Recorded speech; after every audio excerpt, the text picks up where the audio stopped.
మొన్న జరిగినటువంటి ఎన్నికల్లో ఇంత మంచి చేసి ఇన్ని రకాలైనటువంటి సంక్షేమ కార్యక్రమాలు అందించి మనం ఓడిపోయాము. ఇది ఒక మిరాకిల్గా ఉంది. దేశవ్యాప్తంగా కూడా మన దగ్గర ఆధారాలు లేవు, అయినప్పటికీ దేశవ్యాప్తంగా మరి శకుని మామ ఎలా అయితే పాచికలు ఎలా కావాలంటే అలా వేస్తాడో అలా తెలుగుదేశం పార్టీ, జనసేన, బీజేపీ కావాల్సినట్టు అక్కడ పాచికలు పని అని చెప్పి మా పార్టీ కానీ జగన్మోహన్ రెడ్డి గారిది కానీ మాది కానీ అభిప్రాయం. అదేవిధంగా రేపు రాబోయే రోజుల్లో ఈ 6 నెలలు కూడా కొంత టైం ఇచ్చి చూద్దాము.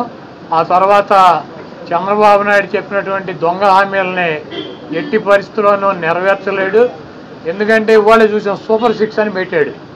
ఆ సూపర్ 6లో 18 సంవత్సరాలు దాటినటువంటి ప్రతి మహిళకి 1500 పెన్షన్ ఇస్తా అన్నాడు. రేపు 1వ తారీఖు ఇస్తున్నాడా? దాని గురించి మాట్లాడట్లా. 3 గ్యాస్ సిలిండర్లు ఇస్తా అని చెప్పాడు, దాని గురించి మాట్లాడట్లా. బస్సుల గురించి మాట్లాడట్లా. అదేవిధంగా బీసీ కానీ, ఎస్సీ కానీ, ఎస్టీ కానీ వర్గాలకి 50 సంవత్సరాలు దాటిన వాళ్ళకి పెన్షన్ ఇస్తానని చెప్పాడు సూపర్ 6లో. దాని గురించి మాట్లాడట్లా. అది ఎప్పుడు ఇస్తాడో చెప్పట్లా. అదేవిధంగా ఇంకోటి 20 లక్షల మందికి నిరుద్యోగులకి ఉద్యోగాలు ఇప్పిస్తాను, ఉద్యోగాలు కనుక ఇప్పించలేకపోతే ఈ లోపు 3000 రూపాయలు నిరుద్యోగ వృత్తి కూడా ఇస్తానని చెప్పి సూపర్ 6లో పెట్టాడు. మొన్న తెలంగాణలో హరీష్ రావు గారు మాట్లాడుతూ చెబుతున్నాడు, చంద్రబాబు నాయుడు గారు చెప్పిన వాగ్దానాన్ని ఏమీ చెప్పాడు. 1000 రూపాయలు ఈయన పెంచింది. ఇప్పుడు వచ్చి 3000 ఆల్రెడీ ఇచ్చేది జగన్మోహన్ రెడ్డి గారు 3000 ఇస్తా అంటే ఈయన వచ్చి 1000 ఇచ్చాడు. మీరు అక్కడ 2000 ఇస్తా అంటే రేవంత్ రెడ్డి 4000 చేయాలి కాబట్టి అక్కడ ఇబ్బంది పడుతూ ఉంటాడు. ఇంకా ఈయన సూపర్ 6 అని చెప్పి ప్రతి మహిళకి 1500 రూపాయలు ఇస్తాడు 18 సంవత్సరాలు దాటిన వాళ్ళకి. మరి ఆ వాగ్దానం ఎప్పుడు చేస్తాడు? రేపు 1వ తారీఖు ఇవ్వరా?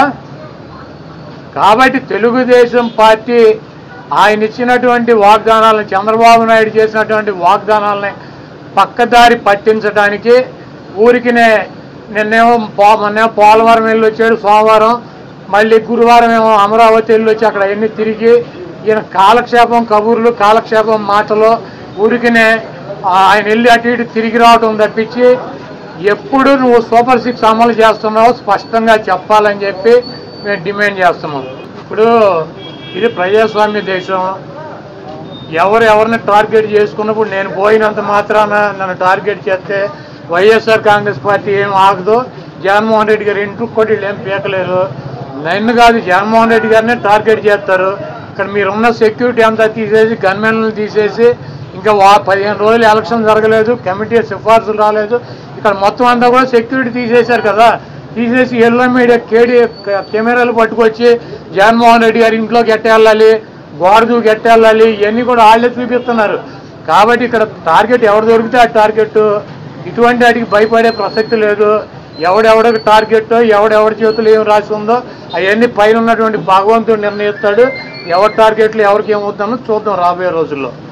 అదేవిధంగా ఋషికొండలో కట్టినటువంటి పర్యాటక కేంద్రంలో కట్టినటువంటి భవనాలనే ఈ సిగ్గు ఎగ్గు లేనటువంటి తెలుగుదేశం పార్టీ, ఈ సిగ్గు ఎగ్గు లేనటువంటి ఎల్లో మీడియా అది జగన్మోహన్ రెడ్డి గారి నివాసం అని చెప్పి చూపిస్తున్నారు 3 రోజుల నుంచి. వెళ్ళి జగన్మోహన్ రెడ్డి గారు అక్కడ నివాసం ఉన్నాడా? జగన్మోహన్ రెడ్డి గారు 2014 నుంచి 19 దాకా ప్రతిపక్ష నాయకుడుగా ఉన్నాడు. ఆయన కార్యాలయం లోటస్ పాండ్, ఇల్లు లోటస్ పాండ్. ఆయన లోటస్ పాండ్ హైదరాబాద్ నుంచే ప్రతిపక్ష నాయకుడికి ఉన్న 5 సంవత్సరాలు నడిపాడు. ముఖ్యమంత్రి అయిన తర్వాత 5 సంవత్సరాలు ఈ తాడేపల్లిలో ఉన్నటువంటి ఇల్లు క్యాంప్ ఆఫీస్ ఇక్కడి నుంచే నడిపాడు ఆయన కార్యాలయాన్ని కానీ ఇంటిని కానీ. జగన్మోహన్ రెడ్డి గారి రక్తంలో లేదు. ప్రభుత్వం కట్టించినటువంటి ఇళ్లలో ఉండటం కానీ, ప్రభుత్వం కట్టించినటువంటి గెస్ట్ హౌస్లో ఉండేటువంటి కర్మ జగన్మోహన్ రెడ్డి గారికి పట్టల. జగన్మోహన్ రెడ్డి గారు వైజాగ్లో సొంత ఇల్లు కట్టుకున్నాక అక్కడ షిఫ్ట్ అవుతాడు. అంతేగాని టూరిజం ప్లేస్లో కట్టినటువంటి ఆ హౌస్లో జగన్మోహన్ రెడ్డి గారు వెళ్తాడని చెప్పి ఎవరు చెప్పాడు వీళ్ళకి, వెధవులకే?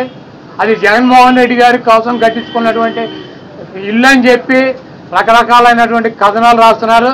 అది ఒక అంతర్జాతీయ రాజధానిగా తీర్చిదిద్దాలన్నదే వైఎస్ఆర్ కాంగ్రెస్ పార్టీ లక్ష్యం. దాన్ని రాజధాని చేయాలన్నదే ఆ రోజు నిర్ణయించుకున్నాం. కాబట్టి అక్కడ ఇంటర్నేషనల్ సెమినార్లు జరుగుతున్నాయి.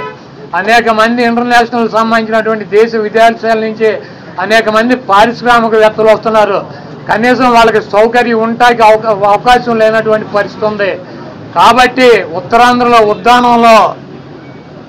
ఉద్దానంలో దాదాపు 700 కోట్ల రూపాయలు పెట్టి హాస్పిటల్ కట్టించారు కిడ్నీ పేషెంట్ల కోసం అని చెప్పి. అదేవిధంగా విజయనగరం కావచ్చు లేదా పార్వతీపురం కావచ్చు, ఉత్తరాంధ్రలోనే 650 కోట్ల రూపాయలు పెట్టి ఒక్కొక్క మెడికల్ కాలేజీ కట్టించారు. అదేవిధంగా టూరిజం ప్లేస్లో అంతర్జాతీయ సంస్థలు కానీ వ్యక్తులు కానీ వచ్చినప్పుడు అక్కడ ఒక విధి ఉండాలని చెప్పి ఒక మంచి భవనాన్ని నిర్మిస్తే 7 బిల్డింగ్లు అయ్యి, ఒక బిల్డింగ్ కాదు 7 బిల్డింగుల్లో జగన్మోహన్ రెడ్డి గారు ఉండరు. 7 బిల్డింగులు కట్టారు. ఆ 7 బిల్డింగుల్లో 7 బ్లాకుల్ని చూపించారు జగన్మోహన్ రెడ్డి గారు 450 కోట్ల రూపాయలు పెట్టి ఇల్లు కట్టుకున్నారని చెప్పి ఈ దుర్మార్గమైనటువంటి ప్రచారం చేస్తున్నారు. ఇవన్నీ కూడా ప్రజలు గమనిస్తారు. చంద్రబాబు నాయుడుకి ఇచ్చినటువంటి వాగ్దానాలు నెరవేర్చలేక నీకు సూపర్ 6లో పెట్టినటువంటి వాగ్దానం 1500 రూపాయలు ఇస్తానని చెప్పావా చెప్పలేదా? 18 సంవత్సరాలు దాటిన వాళ్ళకి రేపు 1వ తారీఖు నీకు దమ్ముంటే 20 లక్షల మంది నిరుద్యోగులకు 3000 ఇస్తానని చెప్పావా లేదా? దాని గురించి చెప్పండి. నువ్వు దొంగ వాగ్దానాలు చేసి అధికారంలోకి వచ్చావు. నువ్వు దాని గురించి మాట్లాడండి. ముందు మీరు ఈ వాగ్దానాలను డైవర్ట్ చేయాలని చెప్పి ఒకటి తీసుకెళ్ళి 4 కెమెరాలు బాత్రూములు లెట్రిన్లు టబ్బుల్లో పెట్టి 30 లక్షలు పెట్టి బాత్రూమ్ కట్టాడు. జగన్మోహన్ రెడ్డి గారు ఇల్లు అది. జగన్మోహన్ రెడ్డి గారు ఎప్పుడన్నా ప్రభుత్వ కార్యాలయాలు ఉన్నాడా? జగన్మోహన్ రెడ్డి గారు ఎప్పుడన్నా ప్రభుత్వం గెస్ట్ హౌస్లో ఉన్నాడా? జగన్మోహన్ రెడ్డి గారు ఇల్లు కట్టించుకుని వెళ్తాడు వైజాగ్.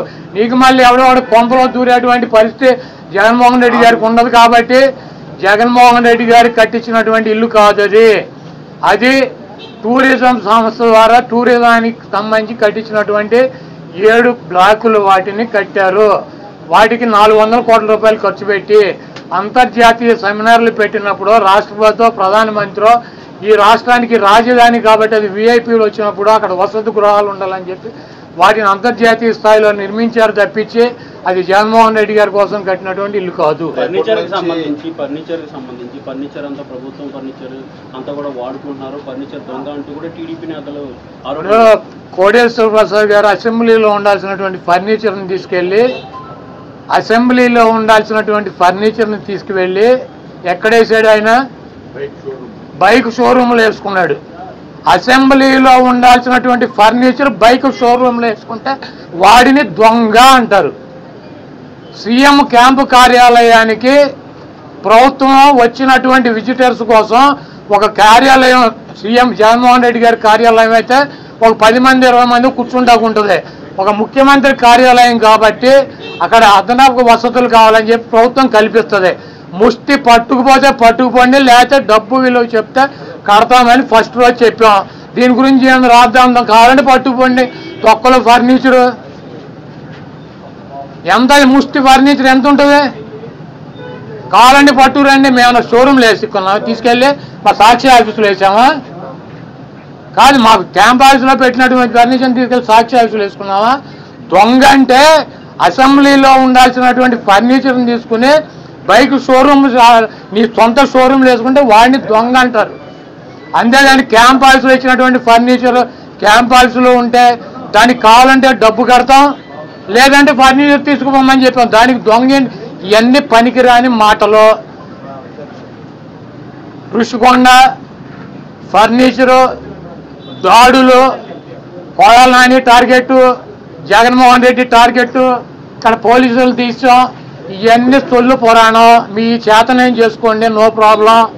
మీరు సూపర్ 6లో పెట్టినటువంటి వాగ్దానాలనే మీరు ఎప్పుడు అమలు చేస్తున్నారో చెప్పాలి. జగన్మోహన్ రెడ్డి గారు తరఫున మేము అడుగుతున్నాం. వైఎస్ఆర్ కాంగ్రెస్ పార్టీ తరఫున చంద్రబాబు నాయుడు అమలు చేసే బాధ్యత నాదని చెప్పి పవన్ కళ్యాణ్ గారు కూడా చెప్పాడు. కాబట్టి ఇవన్నీ సొల్లు పురాణాలు వద్దు. మీరు చేతనేం చేసుకోండి, నో ప్రాబ్లం.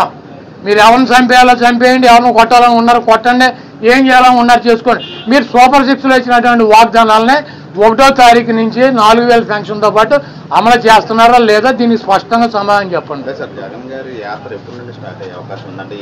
దాడులకు గురైన సుమారుగా అంటే పలానా టైం అని అనుకోలేదు. ముందు మమ్మల్ని వెళ్ళమన్నారు, తర్వాత